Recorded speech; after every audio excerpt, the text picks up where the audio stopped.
తెలుగు భాష పోటీల్లో శ్రీ చైతన్య విద్యార్థుల జోరు.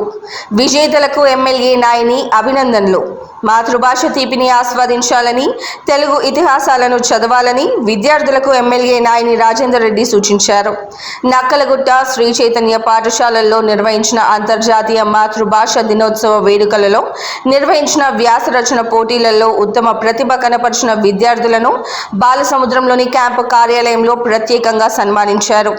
ఈ సందర్భంగా విద్యార్థులను ఉద్దేశించి మాట్లాడుతూ, ఎన్ని భాషలు నేర్చుకున్నా కన్నతల్లి లాంటి మాతృభాషను విస్మరించకూడదని అన్నారు.